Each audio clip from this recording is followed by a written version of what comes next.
community, and welcome to Dubai World Expo 2020. Even though it's the year 2021, we are here in the forest. That is the Swedish pavilion here in Dubai. I'm Mathias, Sundin, co-founder of Work News and of Work Institute, the non-profit foundation. The mission is to make the future come sooner. Today we're going to focus on space, like we do all this week.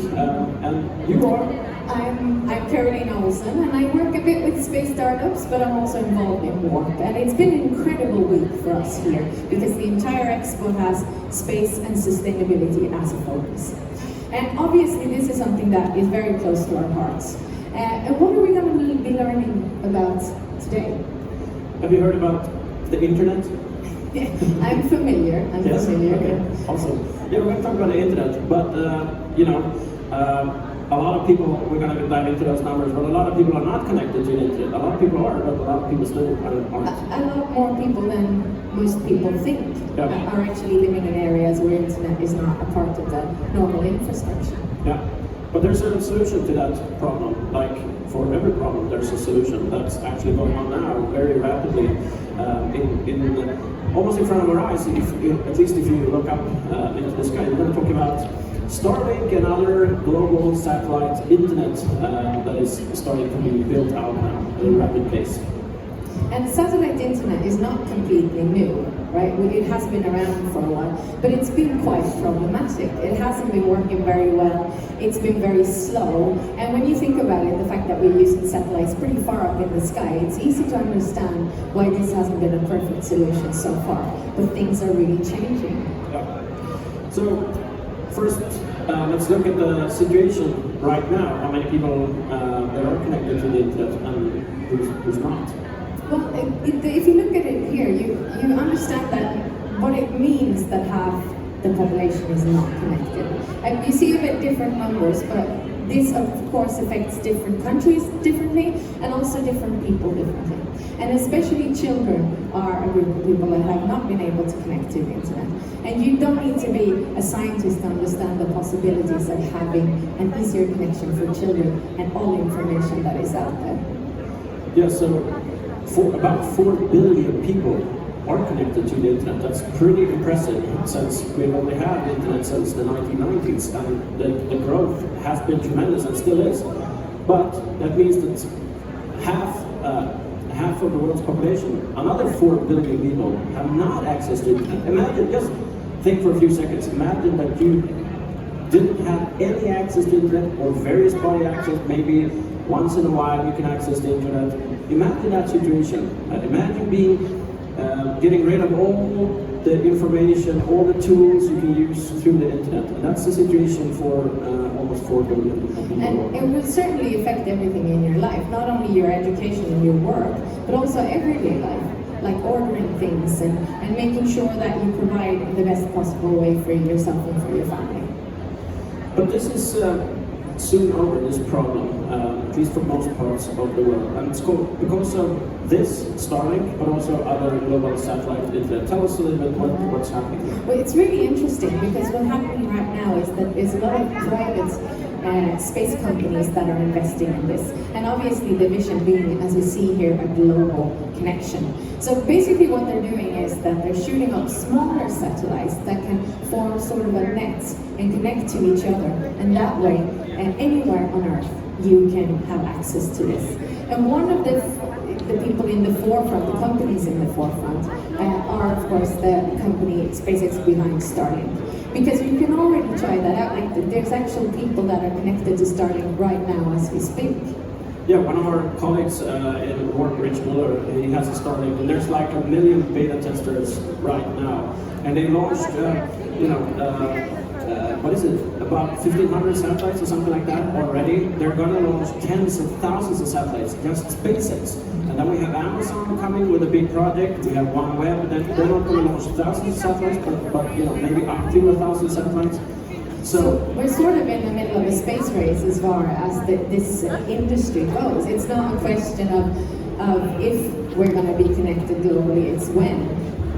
Exactly. And the thing that is going to happen, and is starting to happen now, we will have internet access all over the world, and I mean all over the world. Wherever you are on the globe, you will be able to access internet. That's kind of amazing. It really is, and it boggles the mind to think what this can actually mean to people expressing themselves, to democracy, to the power of information and sharing information, and of course the goal of a global internet community. All right, so this is a couple of pictures from our friend Rich Muller. This is his roof where he mounted the dish that you point towards the sky, obviously, to connect to the satellites. So it's a dish, it's like that size, and it's pretty easy to mount, and you have an application in your phone where you can run it from, and so it's a very easy installation. It is, and a lot of people will recognize this. We've done this before, but then it was mostly connected to TV. Right. So it's a pretty simple system as far as installing and as far as implementing goes. And as I've heard from Rich that he thinks even at this stage of the beta version, it's pretty reliable. It's so reliable that he's actually cut off all these other internet providers. Yeah, he used to have a pretty lousy internet, even though he lives in the United States and in a pretty big city or city area in North Carolina, but it's a little bit of outside of the city. So there was pretty crappy internet, very slow internet. Now he has broadband internet that is much faster, and even though it's, like you say, it's in the beta version, so it's not done, it's not perfect yet, it works much better than his previous internet that he used. And this is a huge stamp of quality that they can actually get it up and running so fast, because it is satellites we're talking about, and so it's a pretty advanced technology. It's such an exciting time to watch this and see how this company and this community of Starlink people are growing. So the thing here is that you're not going to use Starlink in the middle of a city where you have millions of other people living close by in the same area. Then you're not going to use satellite internet. Then fiber broadband is much better. It's going to be that for a long time. But as soon as you get into some rural places like this, in the middle of nowhere, you can mount a Starlink dish. Or like places like this, also probably in the middle of winter, but also in the middle of nowhere. Yeah, and this is, it kind of goes to show that I don't think most people understand how expensive it is to provide cable internet. We're talking thousands of dollars per meter just to install it. So in the city it's worth it, but once you're in a place like this, it's probably never going to happen. It's never going to be enough. Even in a rich country like Sweden, we're from parts of, especially in the north, but other parts that is pretty rural.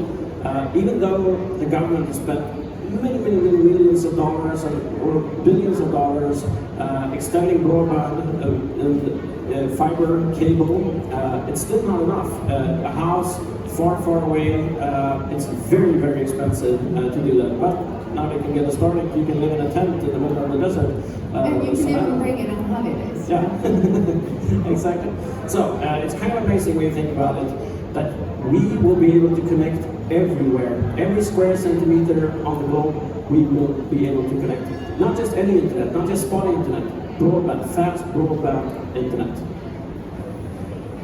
So this is what's happening now. We want to make the future come sooner. We want all these positive things to happen as fast as possible. But to be able to do that, people need information. They need to be able to share their ideas and have all the tools that we use the internet for.